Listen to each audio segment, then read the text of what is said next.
3, 2, 1, bienvenue à vous dans cette vidéo les amis. Aujourd'hui on va parler du top 3 des Rogue Invitational et je pense que ce n'est pas celui que vous pensez, qui va gagner les Rogue Invitational de cette année. Et pourquoi? On va revenir un petit peu sur les concurrents. Le listing apparaît ici, vous voyez leur tête, le monteur, pression, il met bien la tête, parfait. Et juste stratosphérique. C'est salé, c'est spicy comme on dirait. Et franchement, ce que je vais vous donner, c'est ce que je pense avec les éléments que j'ai. Qu'est-ce qu'il y a dans les Rogue Invitational que vous ne retrouverez pas dans les autres compétitions de CrossFit? Déjà, c'est une des compétitions les plus dures du monde. Alors évidemment, il y a très peu de compétitions de CrossFit qui peuvent se targuer d'être aussi complexes que ça, mais il y a finalement assez peu d'épreuves. C'est un gros week-end, donc ça n'a rien à voir avec les CrossFit Games, où une erreur peut entre guillemets être rattrapée. Là, si vous faites une erreur catastrophique, c'est très difficile de remonter sur le leaderboard. Alors voilà, ils sont tous excellents, ils sont que 20, donc évidemment, il peut y avoir quand même un jeu de guerre de pouvoir à la Games of Thrones. Mais globalement, ça reste quand même complexe. Et surtout, la particularité de cette compétition de CrossFit, c'est qu'en parallèle de ça, les Rogue Invitational sont la plus grosse compétition de strongman et de strongwoman au monde, avec le plus gros cash flow. Donc, ils ont fait, grâce à ça, une compétition de CrossFit qui est réputée pour avoir une orientation sur des épreuves où il faut être capable de mouvoir des charges, des objets ou des poids très particuliers avec des charges qui sont énormes et donc forcément il y a certains profils d'athlètes qui ne sont pas favorisés. À la 3e position, James Sprague, le gagnant 2024 des CrossFit Games. Pourquoi James est là? Il n'est pas réputé pour sa force. Écoutez, il y a quelques jours, il a mis une story, une vidéo, un réel de lui en train de faire un snatch en disant « Est-ce que vous pensez que je ne suis pas fort ?» Et le mec était en train de snatcher 285 livres en fait. Donc le gars est fort. Tu vois, quand ça commence à snatcher du 130 plus, t'es pas une merde en fait. Tu vois, c'est James Sprague. Il prenait la barre derrière les plates quoi. Tu vois, le mec fait 2 mètres. Le gars est juste stratosphérique, il y a beaucoup d'ergo. Il a quand même un certain poids de corps. Malgré tout, même s'il est un peu longiligne, je pense qu'il va quand même cartonner une gym suspendue très très forte. Je le vois vraiment quand même bon, donc pour moi il sera 3e. J'ai envie qu'il continue à écrire son histoire malgré le contexte qu'il y a eu aux Games, donc je pense qu'il sera entre la 5e et la 3e place, mais je parie pour une 3e place. À la 2e place, mon ami, l'éternel roi sans couronne, l'homme le plus roux du CrossFit, Patrick Vellner.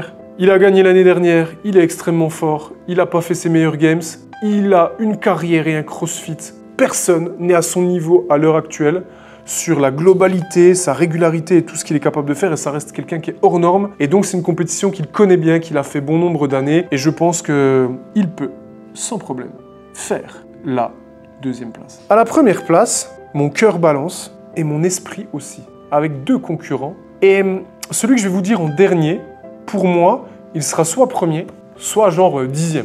Il n'y a pas de juste milieu avec lui. À la 1re place, pourquoi? Parce qu'il a déjà fini 2e, parce qu'il a été l'homme le plus fit du monde en 2023, et parce que c'est un concurrent ultra complet, véloce, fort. J'ai eu la chance de partager une vidéo avec sa coach, je vous invite à regarder l'interview. Jeff Adler, l'homme le plus fit du monde, est le concurrent qui était le plus attendu sur l'année 2024 des CrossFit Games. Je le vois cette année remporter les Rogue Invitational où il avait fini 2e derrière justement Patrick Vellner. Mais qui est ce concurrent caché dont je vais vous parler? Il a déjà gagné les Games 2 fois. Il a déjà gagné les Rogue Invitational 2 fois.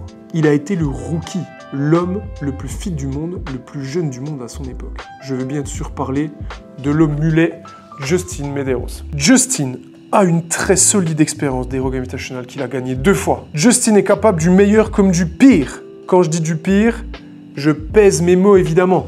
Même le pire chez lui, sous Covid avec la gastro, il rouste à peu près tout le monde sur cette planète. Mais c'est vrai qu'il va s'entraîner tellement dur, il a tellement de volume qu'il arrive le jour des échéances avec soit la pleine capacité de ses capacités physiques, la pleine possession de ses moyens, soit c'est très difficile pour lui de retranscrire sur le floor, et il y a des petites lacunes qui sortent, et puis il faut tenir à ce haut niveau, ils sont tous extraordinaires, donc ça se joue à des détails, des choix, des décisions, une programmation, un surentraînement, ou des choses qui n'ont pas été faites au moment où elles sont faites, c'est un jeu d'échecs bien plus complexe. Donc avec son expérience, avec ce qu'il a été capable de faire, je pense qu'il a une possibilité de remporter les Rogue Invitational.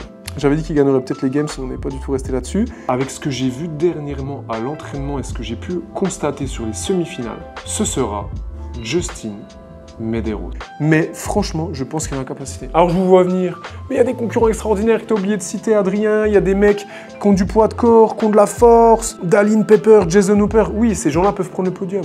John Koski cette année extraordinaire. Ok, il a raté les semis parce qu'il était malade. Lui aussi peut prendre la place. Puis il y a Brent Fikowski, il est grand, il est fort. Il a déjà été podium plusieurs fois au Rogue. Oui, évidemment. Mais les amis, les 10 premiers sont tous très très forts. Donc je vous donne mon classement de ces 4 personnes-là qui peuvent être dans les 3 premiers. À la 4e place, je vois bien Brent Fikowski. Et à la 5e place, je vois bien Dallin Pepper. Mettez votre classement en commentaire. J'espère que ça vous plaît, les bros, les sisters. Et on a hâte de voir cette compétition qui promet d'être incroyable.